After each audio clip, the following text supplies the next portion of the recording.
So we wanted to talk today about mostly post-concussion syndrome. What we usually, or diagnosis when they come, they say, oh, somebody had a concussion. We don't usually see them right after the concussion to be establishing or taking care of a concussion protocol. Usually the patients that we see sometimes come weeks or months, sometimes a year after the incident. So what we're actually working on would be in a post-concussion syndrome. And so that's what we want to, and I want to go through different evaluation techniques or evaluation points, and then what we would do for treatment. If any of you has any experience and want to add something to it, you're all welcome to chip in. So by definition, right, that's a concussion traumatically induced transition disturbance of brain function, right? But again, we don't really see them right there. So what we deal with is the set of symptoms that persist after that concussion. Actually, instead of post-concussion syndrome, they're trying to change the nomenclature to persistent concussion symptoms. Right? I think that I'm not exactly sure why they were trying to do that. I think it will reflect more what people are going through instead of making it so. I think syndrome sounded already a little bit constrained to that. So put that picture. We all know about TBI, the Coop injury, and the contra Coop injury. The thing is with the concussion is, as you know, we don't see it anywhere. Like if somebody goes for an MRI, it's not going to show any structural damage unless there was a bleeding, right? The problem with that is sometimes our patients come in and feel like nobody believes me because I am technically fine. I just feel so bad, many different symptoms, but even the MRI, which people tend to think MRI is the best thing ever, right? But it will not show this because basically a concussion is a metabolic injury, it's a biochemical change on your brain. I think we all might heard about CTE. And something they have found is right on the sulcus on the CTE, there's accumulation of protein tau. And that protein is part of the neurons, right? It's part of the structure of the neuron. It's like, again, for the structure. So sometimes when there's a concussion, it tends to come out of the neuron, it tends to accumulate on the sulcus. So that's why I'm saying this, because that's what I explain to my patients. Sometimes I just draw a brain. And I show them, okay, you had the injury, you had here, there, but the real damage is in that part of the brain there. So that's what you should be looking, not that you're going to look at it, but that will be the area that is going to cause a biochemical change. And it tends to affect blood flow. So if we think about the surface of the brain is what makes us human, right? That's where we think, where we make associations. And the lower part of our brain tends to be the more animal brain. So, for example, if something that I guess affected a lot in a concussion is mood, right? So if I feel like something is happening and I'm getting angry or any emotion, I can feel it, but then the surface of my brain can help me regulate, right? However, it's a disruption in blood flow, and my brain only has so much capacity to do things. Right? I already read a few pages of something in school. My brain is tired.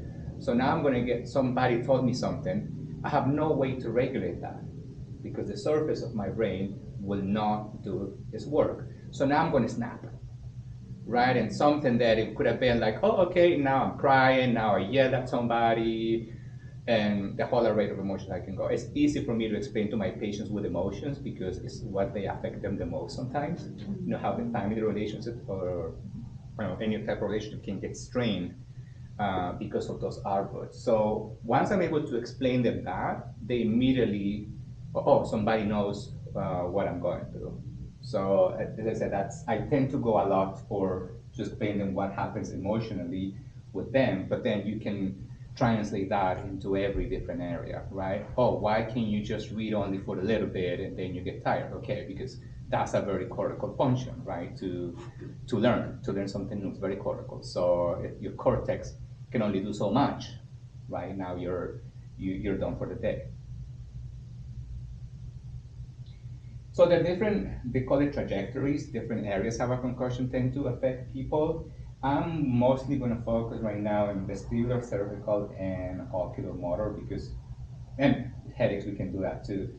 But we can't really match for anxiety and mood unless we actually refer out, right?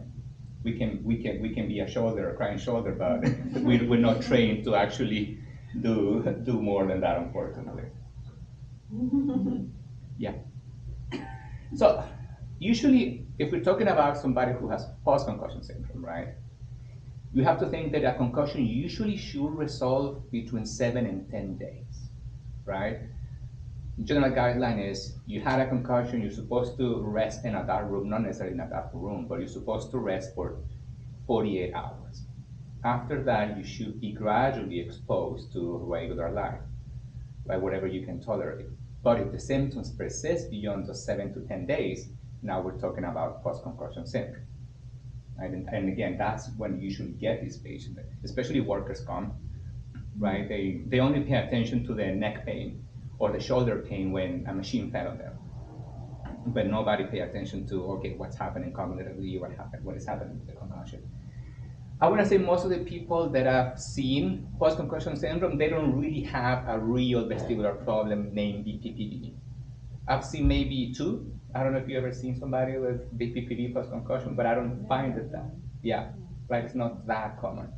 Not impossible, right? And that's if they specifically describe, I lie down or I turn the room was spinning, like our actual spin, then I might go or I will go and do the testing for this half pike and roll test. But I also use my judgment, right? If they look like they're having a lot of neck pain and probably not really tolerating the session, I'm not just gonna go lay them down and start rolling them over because they probably won't be back, right? Is everyone familiar with this half pike and roll testing? Familiar? I know what it looks like. Do you want to go through it? No, we don't have to. Okay. Ideally, what I want to do too is, if there's any technique that we don't know, we can review it too. Okay. Because otherwise, we just read slides. So now, cervical is probably the one they will have a cervical problem there. You will do your precautionary testing, other ligament tests or BVI. Careful with BVI. I tend to consider positive if I notice, okay, there's they're almost seizuring or passing out. If you have somebody with neck pain and you put them on an end of range position, they're probably not gonna like it, right? They're probably gonna look dizzy. They're probably gonna be like symptomatic. So I have to be like, is this actually a real PVI? And then I will go from there, right? Suboccipital musculature, first thing, right? We know if these muscles back here are tight and painful, they're gonna give me a headache, right? There's a whole, and we're gonna go through that in a bit. Deep neck flexor endurance. The other thing is, right, if you have neck pain, you won't be able to maintain that position. So basically, we're adding a checklist of things that I could check on neck evaluation. Everybody's familiar with deep neck flexor endurance, right? You lift the head a little, hold it. It's 30 seconds, right? 30 seconds twice. That was supposed to hold it. And I think if they lose the crease on the neck, you consider that to be positive or to be abnormal, right? Cervical joint position error test. Do we have the laser? Oh, right there. Thank you. That hand up, sir. Thank you. So, well, I'm gonna get out of the camera, but you put the person seated here, basically 3 feet away from the target, or a meter. So seated back against the chair, target on the forehead.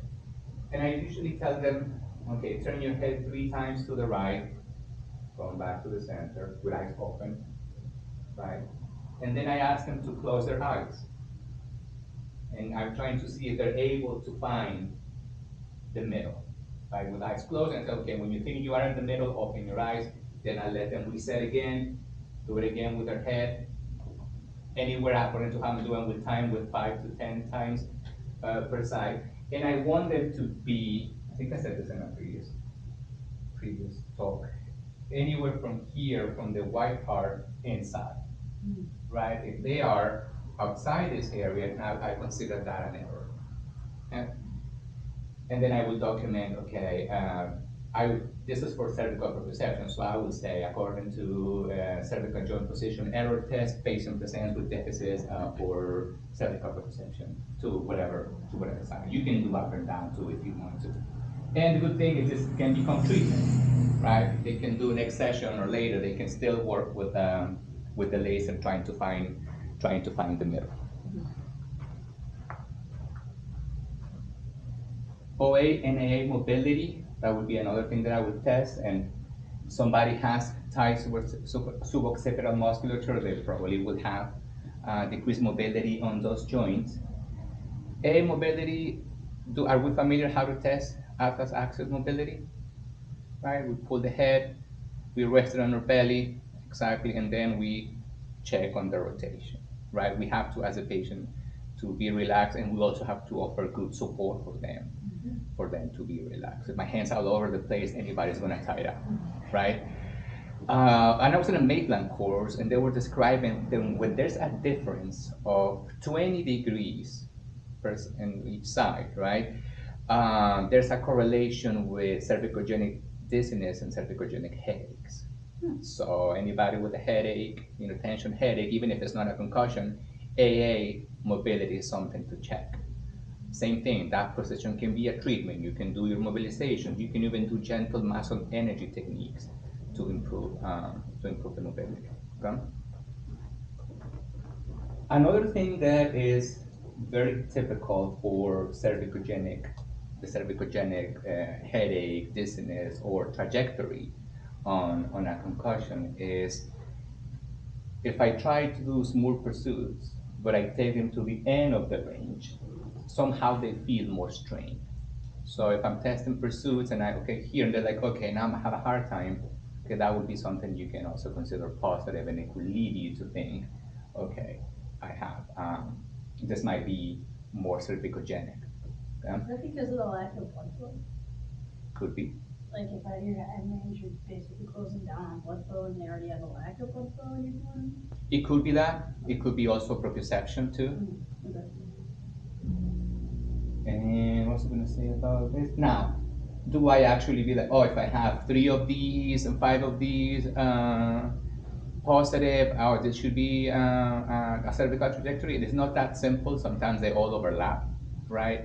And what I do is like, okay, if this person is mostly cervical versus the others, then maybe my sessions are going to start taking care of these symptoms before going to others.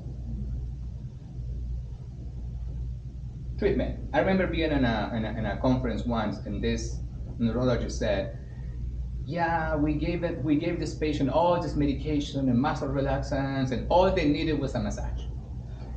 So all they needed was a neck massage, and they were fine. Okay, so don't shy away from your manual therapy. Okay, and as we know, sometimes it's a good way to build trust. Somebody who's been through different providers and they're being brushed off because they just look fine, right? As soon as you put your hands on them, they're immediately gonna trust you. I already talked about OA mobilizations, AA mobilizations. You can even go to unilateral mobilizations, especially in C2, C3, right? You find a side that is tighter. Just pay a lot of attention to upper cervical spine. Okay, especially in the beginning, especially somebody who is very painful, especially somebody who has this headache. Yeah? Easy, right? Chin tucks. Right? We can do them all forms, all ways, right? This one that I learned actually in a Maitland course, it was neck dissociation exercises. And I usually call it, the camera here, I usually call it the chicken and the horse, right? So keep the lower neck stable, and move your upper neck forward and back. So you're only working in upper neck, right? Then you can keep your upper neck stable, fixed, and then you can just work mobility on the lower neck. Again, it's a good way to do strengthening, it's a good way to do proprioception. These people probably have been tight for weeks or months, right? So now they don't know how to move their neck, or they don't feel comfortable how to move their neck. And we already talked about this one, the laser. I think, Bailey, you were showing it earlier. right?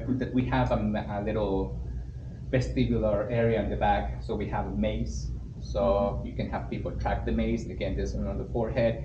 Don't put people too far from the maze, because then if this is, it's very hard to be precise here versus being precise over here, right? So if you put them too far, you just set them up for failure. How close do you usually put them then?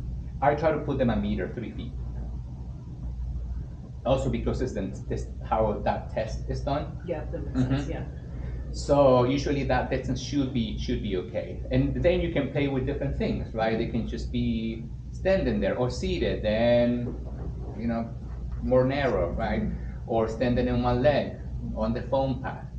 Sometimes rocking, right? They can be rocking there and then trying to track the maze. A more advanced way for me is like close your eyes, track a little, open, see where you are, close them again, and keep going. You can do it with a target. You were talking about that earlier, Bailey. You can have, I don't want to rub my hair, but you can have a target there. I don't have a target right now, but what if you actually start moving your body and try to keep the laser on the same spot? Right? Kind of like a thoracic cervical Exactly. association. I kind of like that a lot. You can do sit to stands. I'm sorry, I'm ready. You can do sit shooting with the laser. You can do sit to stand and try to maintain the target and the laser on that target. Right? Different ways to use your neck proprioception. There's one that actually learned in a course too. If somebody's having a lot of balance problems, grab a TheraBand, and for some reason you pull it down, and that seems to trigger better posture. It seems to help with neck proprioception, so people don't feel so unstable when they're walking. I used to do that with somebody who had vestibular schwannoma. They walked like if she was, completely drunk, but as soon as I give that, she was way more stable. So that's another way to. I can put this here. Another way to trigger neck proprioception. This is when it gets interesting, right? Smooth pursuits, saccades. Probably somebody, let's say it's not really a concussion like soon, but it's a couple of weeks after, they might have a hard time, tracking. They might have a hard time doing saccades. When you test smooth pursuits, make sure you stay kind of like in the width and height of the face. Good, a good way is to track an age right in front of the face. Don't go too far because that's uncomfortable for everybody, right? And there's a percentage of people, around 30% of people, that if you bring their eyes to the limit of their range, they're gonna show you an nystagmus, and that is normal. So make sure you know, oh, there's an nystagmus here, there's something wrong when it was just physiological and normal. So here there might be an nystagmus, but over here not so much, right? So again, don't go too far. Same for saccade. Don't put the fingers all the way over here, right? Just kind of the width of the face, the width of their ears. Yeah? And you can play with speed. You see, are they doing it very, very slow? Are they stopping in the middle? Are they going away? Did they somehow forgotten what we were doing, right? Different. No, that happens. So don't just start and then like, oh no, keep going. Doing what? No, back and forth. The thing. Bouncing back and forth. We wouldn't do, not even in vestibular therapy, we wouldn't do so much of smooth pursuits and saccades. Only if this person cannot really tolerate any other oculomotor treatment, right? Because if we're doing smooth pursuit and saccades, we're only working in the musculature of the eyes. If there's no head motion, we're not really including the brain, we're not really working on any of the reflexes. We're just working on eyes, and we're just making somebody have fatigue eyes, that's it. So VOR, right, same thing, right in front of you, is quick. It's quick and fast. It's not this. We don't stop in the middle either. We just go back and forth. Doesn't have to be big, but it has to be sort of quick. Do they tolerate that? Yes, no. For how long do they tolerate it? If they don't tolerate it, I learned to use a metronome, so I always start them at 40 beats per minute. That's what I learned at one of my clinicals, and then if they are fine after, you just go up by 10 beats per minute, and I feel like they tolerate it more sometimes. Not necessarily for concussion, but maybe like post vertigo. Like slowly going up is sometimes better for them than like jumping right. That's something I know. Yeah. You know that. What do you remember? What is the frequency that is described for the assessment? I don't. We can look that up. Assessment wise, yes, we want to do it fast, but as you said, if that didn't work, then when you start the treatment, you go down. It might be like 60. I think so. I remember it was very quick. Yeah, 60 sounds right. Yeah. 60 hertz, right? Beats per minute, yeah. Beats per minute. I think it's double that. 101? Yeah, because it will be I think it's actually like it's faster than that. It's double that.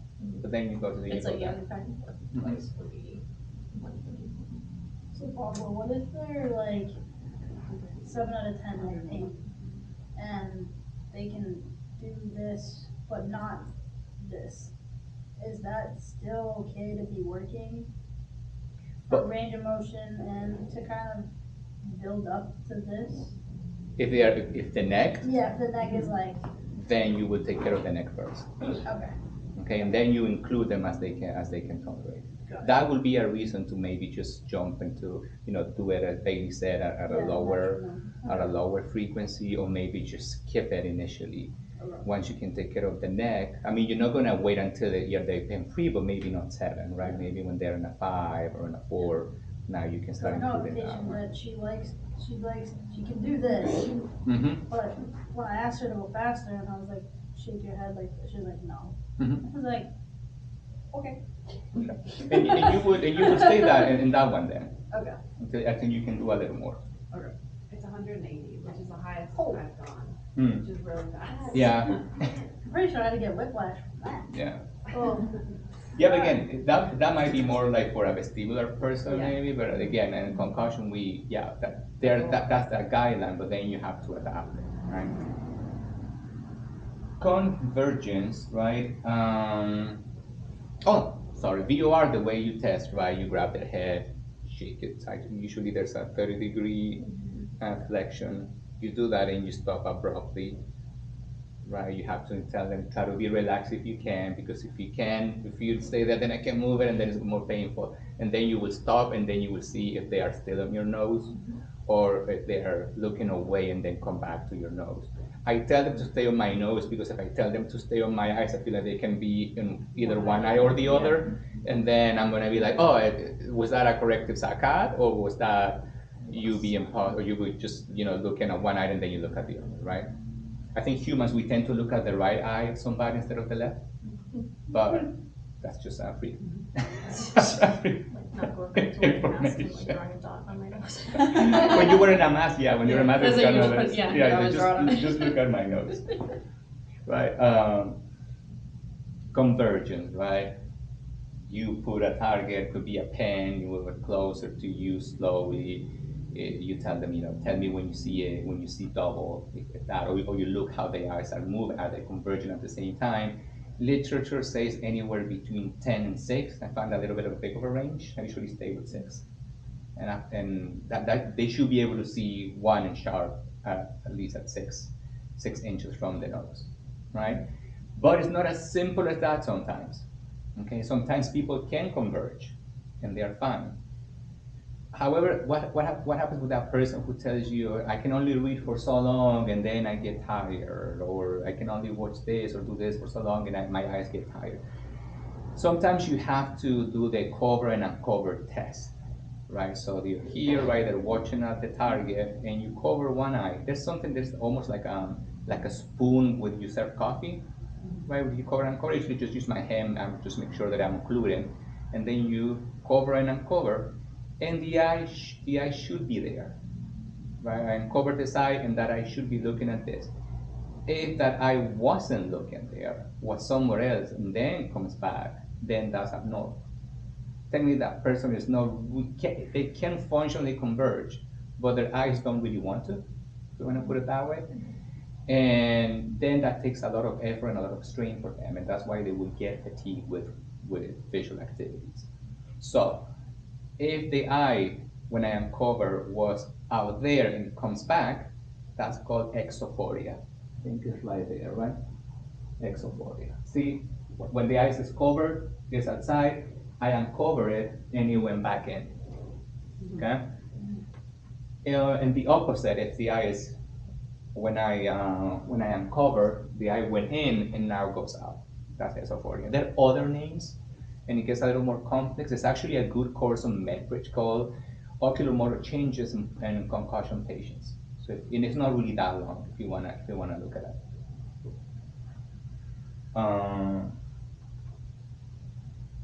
Yes, I think I covered that part. That's in then optokinetics. Are we good with convergence? Okay, so just remember, just because they can converge, you still have to go and do a cover and uncover test, okay, and see what happens with the eyes.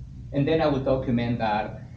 Let's say they couldn't converge at 6. I would be, oh, okay, this person has convergent insufficiency, whatever, at this, at this distance, or convergence insufficiency with, let's say right eye exophoria, if I saw that movement. And then optokinetic. Optokinetic is that reflex that allows us to track different moving objects in the environment. That's important when we're working with this person who seems to be fine with all my VOR training, they're doing fine, but somehow if they go to the grocery store, school, anywhere there's a lot of movement, they still get symptomatic. Okay? That sometimes is an issue with the optokinetic reflex. The way to test that, did I set this up?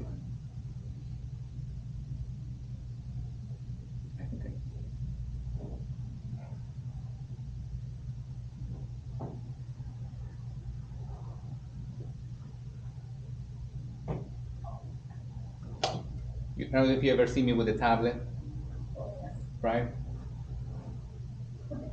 So for example, I just go on YouTube and I put optokinetic training and it gives me a few videos, and I want to find lines that are going in one direction and then lines that are going in another direction, right? So I will put this right in front of them, almost covering all their visual field.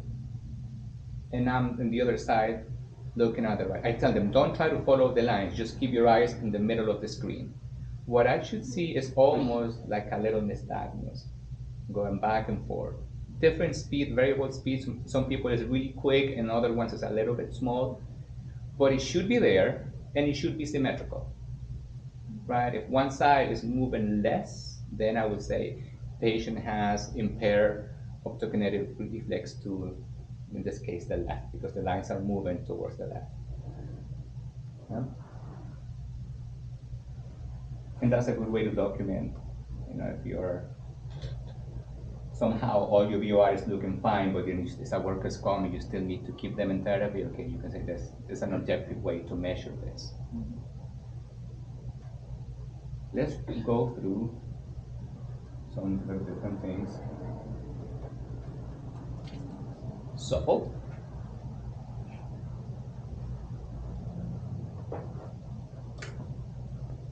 just to review, some of us might be familiar with this. This is VOR1, right?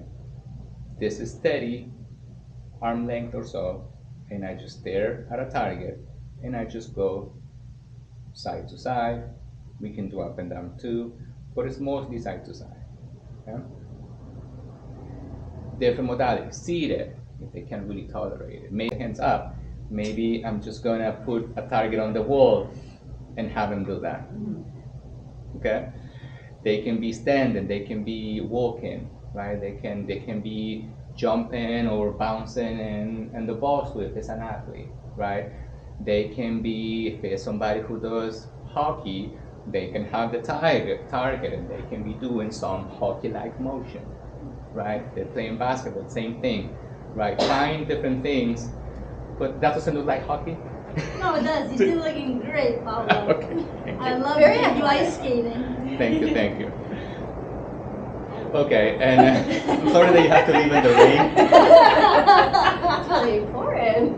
For the ones that have to drive far. Yeah, but anything, right? Try to adapt it to, to any sport or work environment the person is, and you can make up whatever VOR is. Just make sure they keep their eyes on a target, and they just check your head whatever speed they can tolerate, right? VOR 2, they both move, right? And the same thing. If I go too far, then I can't keep my eyes on it, and then I'm just straining myself, right? VOR 1, VOR 2. So VOR 2 the same speed that you do VOR 1? Yeah. Yeah. Usually if they can tolerate VOR 1, then they can move to VOR 2. Okay. Maybe a little slower actually, but no. Okay. Because it's kind of hard to maintain eyes on that target like that when they both move. Yeah. And also coordination. Most people, right, have a hard time coordinating that. Sometimes they might be ready right away, this is an advanced patient, but I might be like, just work on this tendon right there. When you get the rhythm of it, then we're gonna start doing other things with it. Okay? VOR cancellation, you follow it. Right, and that gets me this. A progression for VOR cancellation, I don't know if you know, Bailey, if this is for all the other VORs, but I saw it with occluded vision when you put another target closer to your nose, but you're focusing on the target away from you. Yeah. Corrective saccades. 2 targets, right? I look. This is people have a hard time getting this. Yeah, same thing with coordination. You look, nose to it, eyes, nose to it. You can do the opposite. You can turn away and then find the target. But even I have a hard time with doing that. Right? Did you say something? It's still VOR. That do you consider that VOR training? I've seen it under VOR training too, because it had movement. Yeah, it kind of just clump them all together. Yeah, put them Probably together. not the best way to do it, but. Yeah, but it's good again because technically VOR is that reflex that allows you to move your head and your eyes independently, which is what you're doing right here, right? But we call it corrective saccade even if it's part of VOR. Same thing, you can make it in different ways. Like sometimes I include eyes, nose, turn your body, eyes, head or nose, and turn your body, right?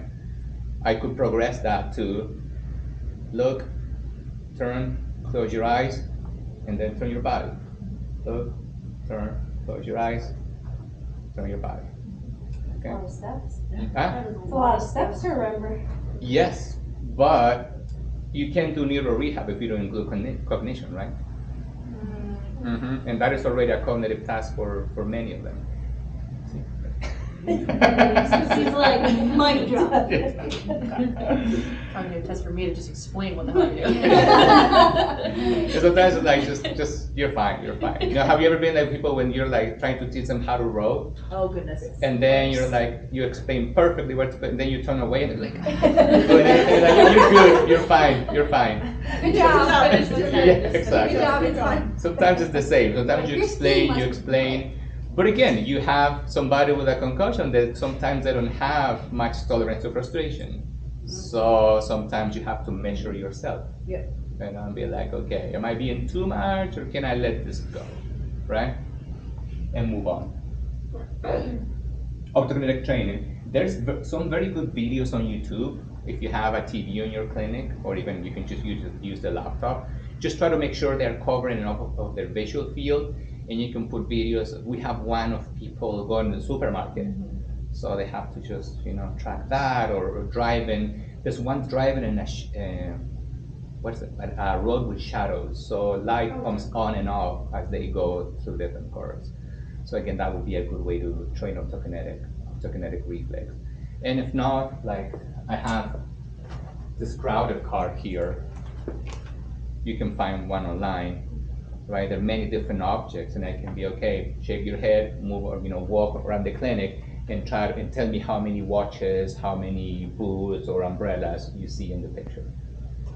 Again, it's a visually busy environment.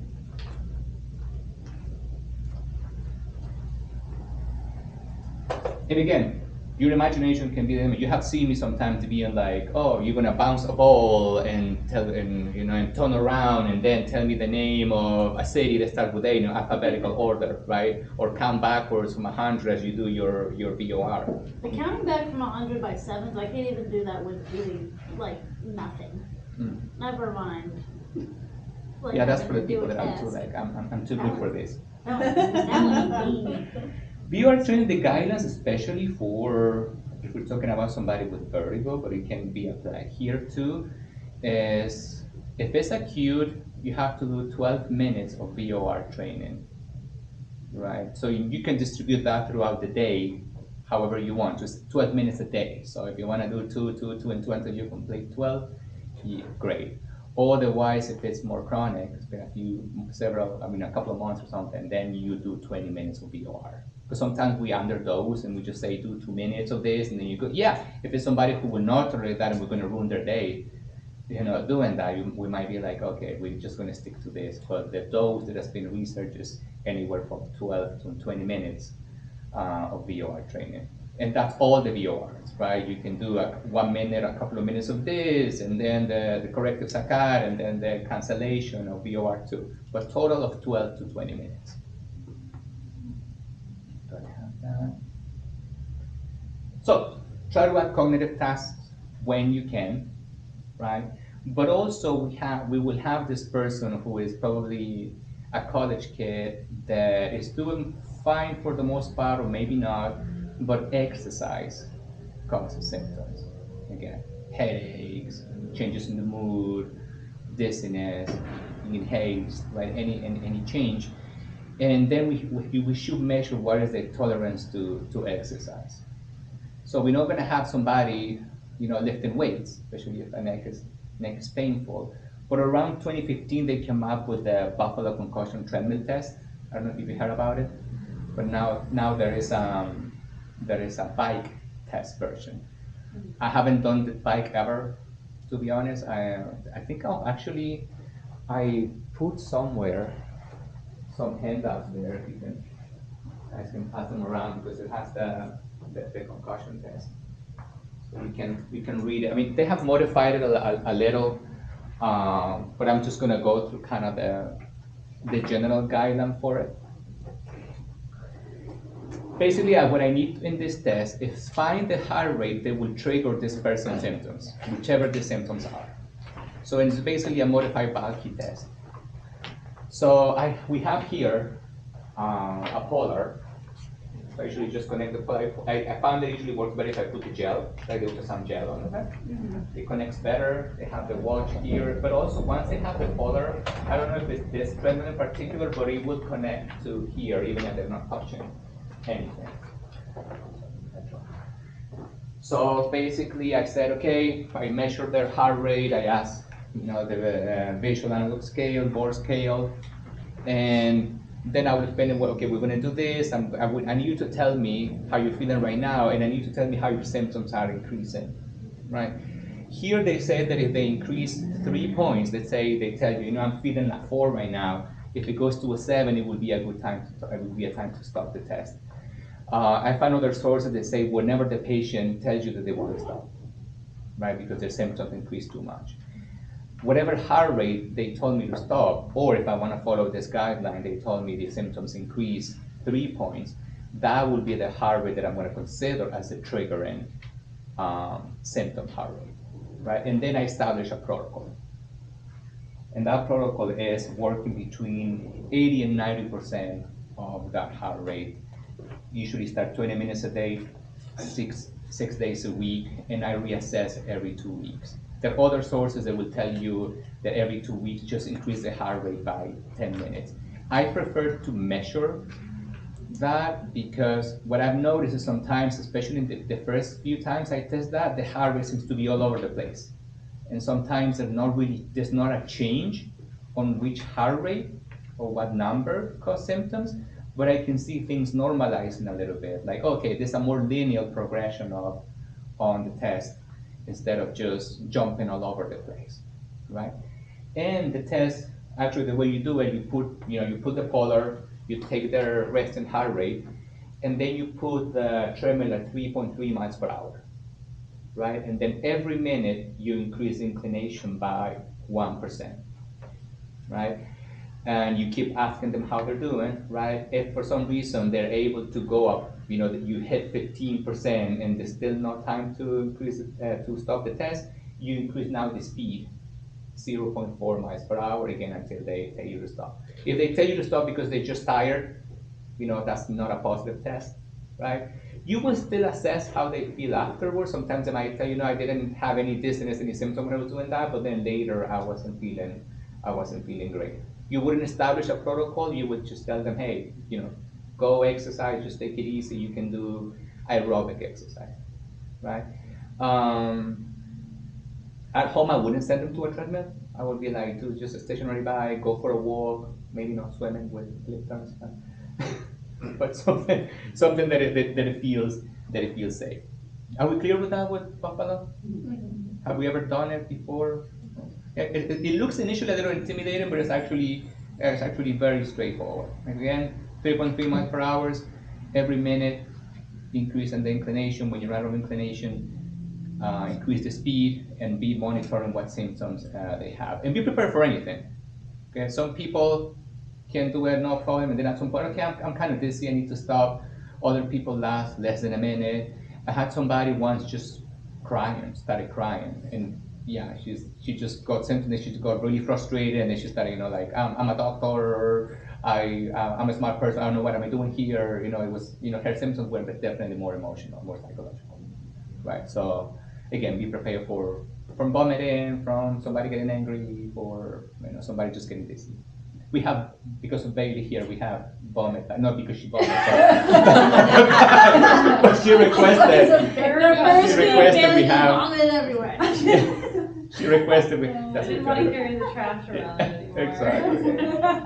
Definitely was a good move. Yeah. Yeah. Definitely good call. Better. I find this protocol actually very good. Oh, Oh yeah, Bailey, show I me. don't actually want to look at it, but I just want to make sure I knew that's Yeah, kind of cool. it's like a blue bag. Okay. Yes, it has some. Yeah. Special dog, it's a special doggy thing. So I find that to be very, very effective when people comply to it. Usually what they report is like, okay, this fogginess is going away. Like I have a few moments of the day when I can actually don't feel like I'm feeling this sick anymore. And it actually empowers them to actually exercise, right? When you're prescribing like at-home stuff for people, how do you advise them to do that at home? Like to tolerance, to like, do they measure their heart rate? Like just a board? Like how do you advise them to do when they For this one specifically? Well, like I guess if you did that or something, or you have a patient and you don't want them to sit in bed all day, obviously. How do you like prescribe that so that they can, like it's reasonable for them to do? Like, just I would calculate the heart rate that I want them to. I would be like, try to monitor your heart rate so it stays in between this range. yeah. Okay. Sometimes that's difficult in the beginning because they quickly get up there. Yeah. Initially in the first stage of post-concussion, it's like, oh, you just took 2 steps and now you're already in 100. Yeah. So sometimes that can be very tricky in the beginning, but then as I said, it tends to normalize. That's why I like to just measure it instead of just increasing the heart rate by 10 per week. But I actually tell them if you can, because I'm not going to have people buy a smartwatch if they don't have one, but Yeah. even a pulse oximeter is enough for them to monitor their heart rate. Yeah. I usually just go online and be like, hey, go on Amazon, you can find this one over here. And what percentage, I guess, like of their symptomatic heart rate do you usually prescribe? Like Oh, it's what- between 80 and 90. Oh, okay. The 80 and 90 of the target heart rate that I found. Okay.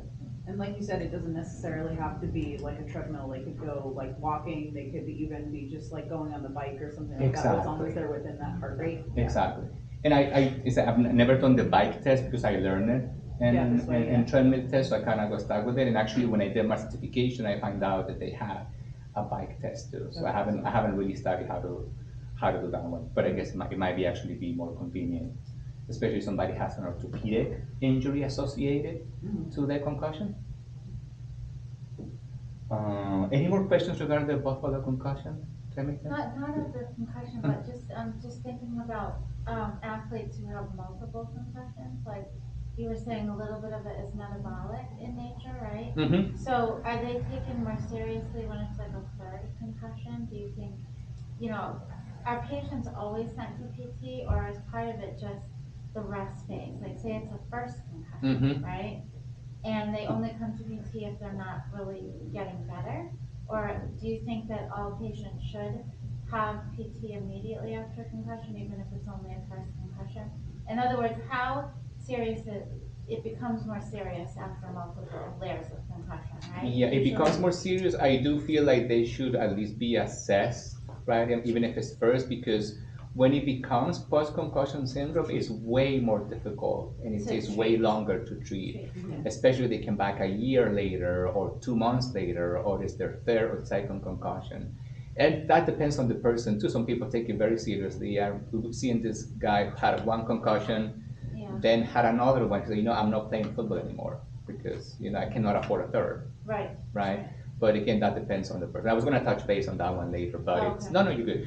But sometimes that's we as therapists, we are as therapists, we don't want to encourage. We want to encourage people to go back to what they like, right? We don't want to be like, no, don't do this. But I think that's a part of our education of being like the education we provide. These are the risks of this. This could happen, so they can make a choice. Especially when they're kids and their parents want them to play. That's Yep. that's Gotta a educate whole the Or like kids that different have had three situation. concussions, no treatment, and then they're coming later for some other kind of pain syndrome Mhm. and never addressed maybe the fact that they had some ongoing post-concussion. Yeah. 7? I've had 7. Oh my God, I've had 7. you got a good brain. With zero. Just the graphic. You're naturally intelligent. I guess. So there's such thing as the concussion hangover. Oh, yeah. They're doing great, right? They went on a social activity, they have fun. Next day, they are Yep. gone. All the symptoms, and that's difficult because they feel they're doing great, and then they realize they're not. I had that. You have that. Yep. I had that. First year. So something we can advise. I mean, we probably need to advise them on, even not only for the concussion hangover people, but everybody is task distribution, right? Do little by little throughout the day. If you feel your symptoms go up 2 numbers, maybe it's time to stop. No, maybe it would be time to stop, right? It's not gonna make your concussion worse in the sense that you're not making the injury worse, but it might not help you get there quicker, right? So even with the VR, that's why you do 12 or 20 minutes, but not in one setting, right? For school, for example, reading strategies. If you're reading from an iPad, different, the night has this night light or night screen. We can increase the font. Sometimes if you make it bluer, would work better. If you're reading from a book, something and they're in a course, it's like you can grab a sheet and cut a little window. So now you're not reading a whole page, you're only reading a passage, so it's less visually invasive. Tinted glasses, you can buy those on Home Depot, you can buy them online. Better if you go to a place when you can actually try them because different people react different to the glasses. And of course I learned that somehow people tend to do better with yellow than other colors. So that would be again a strategy you can have them try. Watching TV, right? You can start with films from the 60s, right? The screen moves less, Yeah. right? There's less action, You still, might be not what you want to watch, but it would be a good way to get used to a screen, right? If the things are not moving, watching the Avengers with all the throbbing lights, right? Or a very quick plot too, right? Something that is more linear and easy. Mental health, if you can advise about that, if they're sharing too much of their frustration in session instead of working on the exercises, okay, you might need to see a professional that is better trained on this. I remember having a patient one time, I actually taught her, like, it seems like you're so focused on going back to work, but you don't talk so much about getting better. And she's like, oh, okay. And she addressed that with her therapist, and they agreed. They were like, you know what? And there was a change there on mindset, and actually she progressed better. And then she was able to go back to work, right? Again, those things don't. It's anecdotal, right? evidence, but sometimes a change of mindset. And so I need to go back to work, I wanna go back to school, I wanna play, but what about getting better? And sleep hygiene, some people, cannot sleep. Usually I advise them, try not to take naps throughout the day, just try to, if you can't sleep at night, just do that. Meditation, I used to think meditation was a thing for head crunchy people, until I find that was evidence there about all of that. Oh, actually that makes so much sense. And I even practice it myself now when I'm out there. I'm like, okay, let's focus on your breathing and self-awareness. And it's actually pretty helpful. Do we decide this for people when they return to work, when they return to play? We can advise, that's usually the neurologist, the sport medicine doctor, but you want to document obviously how they're progressing, right? As we know, as concussion, we need the symptoms to go away before they have another concussion, right? The thing with kids playing football, there's no real evidence that starting really young playing football makes you better at it. It's a sport that actually most of the people that are actually the stars have started playing after they were 14 years old.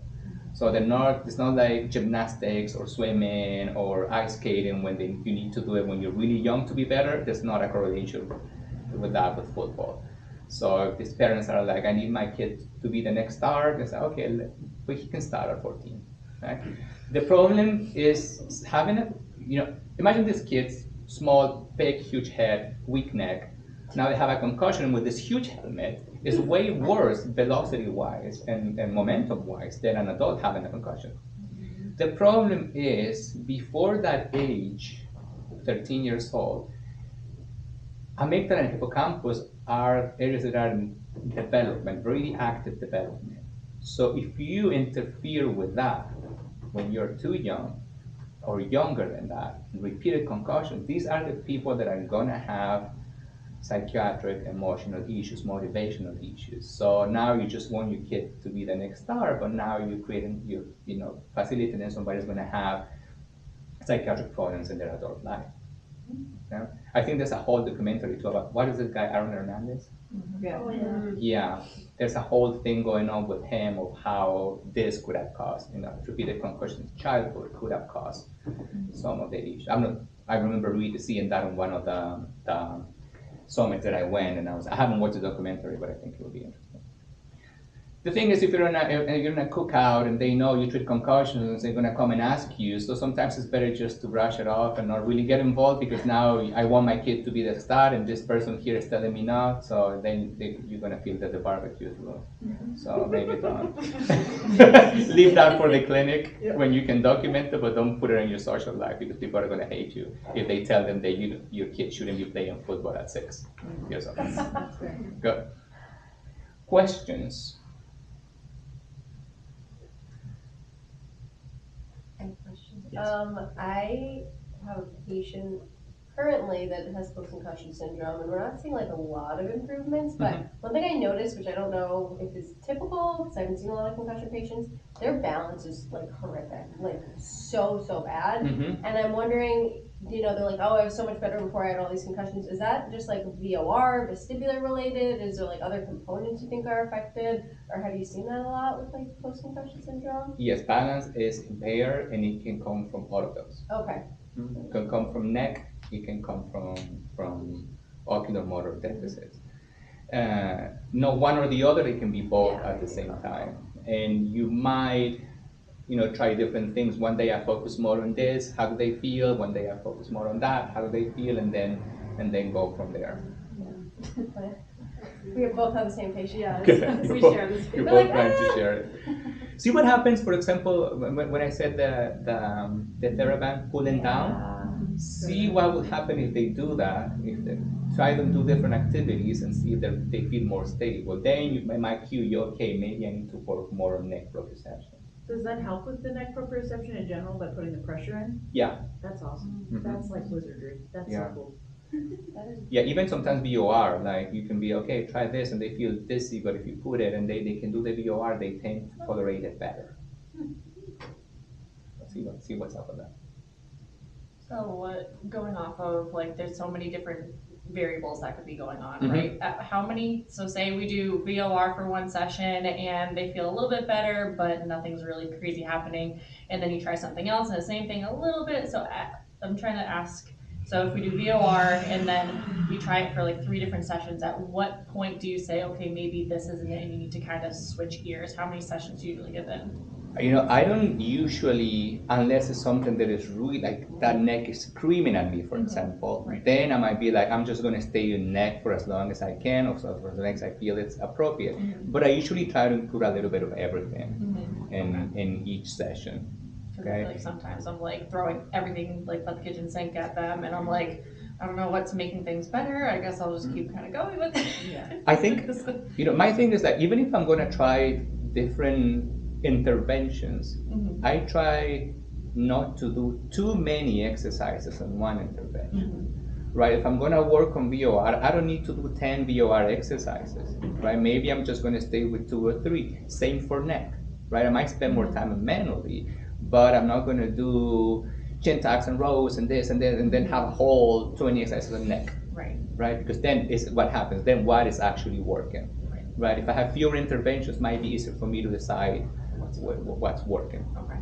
So is it better to just take it as a priority list of what's the highest priority in terms of impairment or pain? And say like neck pain is 9 out of 10, VOR is positive, and deep neck flexors, and you just kind of just do those 3 basic things and Yes, see what happens? I And can try not approach to it that way. compound all of it.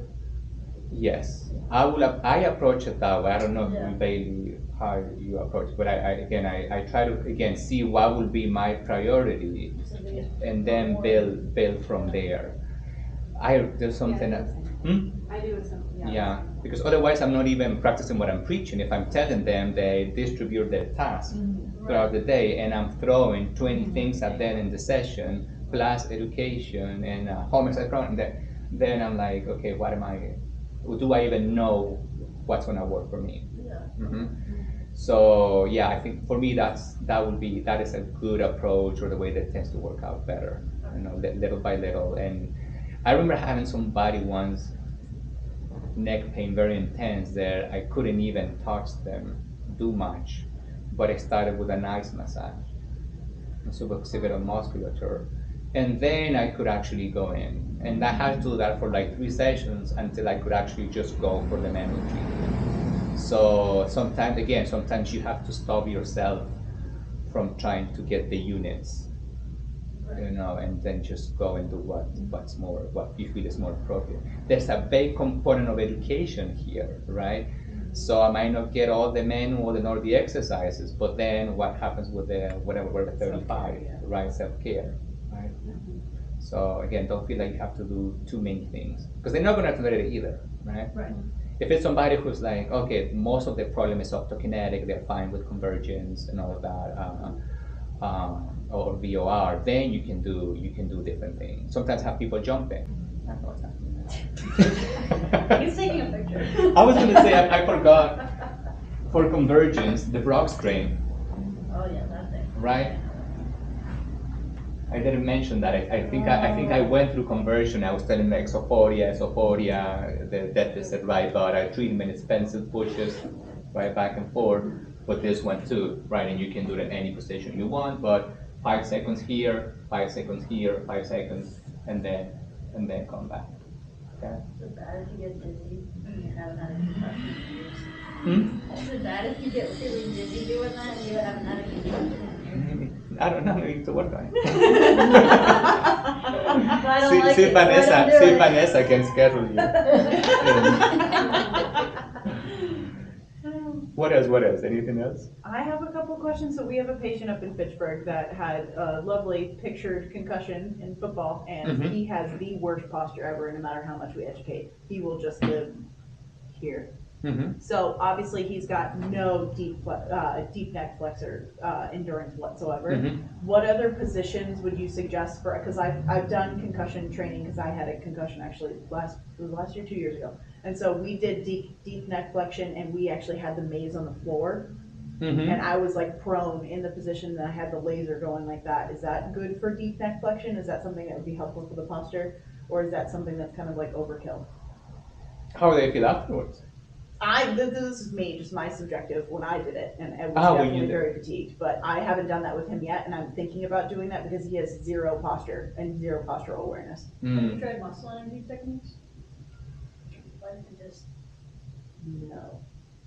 But that's think it's not a bad something idea, just to actually, fire no, some- that's good. fire something. I like that, yeah. I usually, sometimes when I want to trigger deep neck flexion and posture, is that TheraPen behind the head. Bingo. Yeah, that Okay. one, and then Yeah. you can have them do anything there. I had somebody do lunges, doing that if they were walking, right? Oh, I like that, so that Mhm. way it's not just focusing on just, okay, we're gonna do chin tucks until you're blue in the face. Exactly, because then, Okay. you know, who just works in posture all day, Okay. right? You can, I mean, I don't. Yeah. So then, it's like, what am I gonna, so, but then if you include other activity, even Okay. your gaze stabilization can be done with that. if you Because want to. because he gets a little bit of the eye fatigue kind of stuff, but it's more of like his posture is going to continue to perpetuate his neck tightness. And I Mhm. know it's definitely coming cervicogenic, so Right. having all of that involved as well. So, Mhm. okay, I like that because that makes it a little bit more doable, because he's a high schooler and he's like, I don't wanna be here. Yeah, Does So, he like video games? loves them so much, to the point where we have to limit him with his video games. Or you made it a game? Okay. I like it. I don't know what game. I was like, I'm ready for the game, come on. tell us the I mean, game. I can find one. Okay, I like that, that's Mhm. good. That's really good, cool. Anything else? Anybody? Okay, I'm gonna stop the video then. Thank you everybody who watched this.